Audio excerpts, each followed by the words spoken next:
Hello everyone. This first presentation of records from my record collection features some albums I picked up at a garage sale last week. It was at a senior center and it's older music. The first album is Greensleeves Plus 20 by the Robert de Cormier Singers, and it's on the Command label. It's a double album set of songs from the 60s. It's the Robert de Cormier Singers singing covers of songs from the 60s of the famous folk songs of that era. The second album is Dinah Shore, the best of, and this is a Columbia recording that was issued in the 1970s. It's her Columbia recordings from the late 40s, probably 1946 to 49, and it contains songs like Buttons and Bows. This is Donovan's Universal Soldier album. It's a Canadian Marble Arch budget album. The Marble Arch series were a budget line series of hits usually from the 1960s on the Pie label in Canada and in Britain. And Universal Soldier was quite a famous song written by Buffy St. Marie.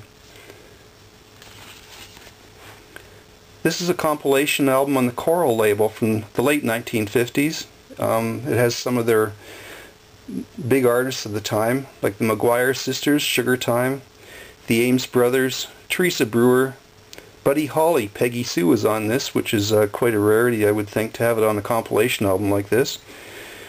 Debbie Reynolds Tammy, Jackie Wilson Lonely Teardrops, things like that. Oh, the Ames Brothers Rag Mop.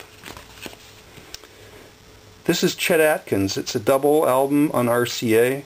It's part of the VPS double series that most of these were released in the 1970s, and it's an excellent compilation of Chet Atkins material, double album. This is a bit of an odd one. It's Alfred Hitchcock Presents Music to be Murdered By on DRG Records. I think this was issued in the 1970s, and it's actually a reissue of an album that was released on, I think, United Artists in the 1960s. B.J. Thomas Songs.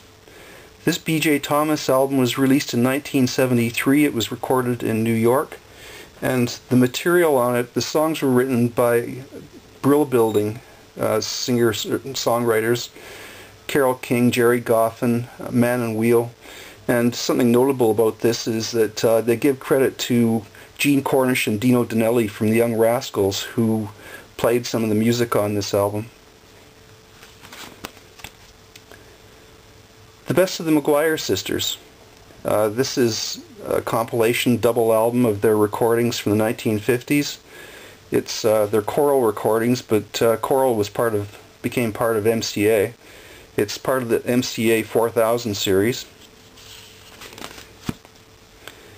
Another Ames Brothers. It's RCA this time.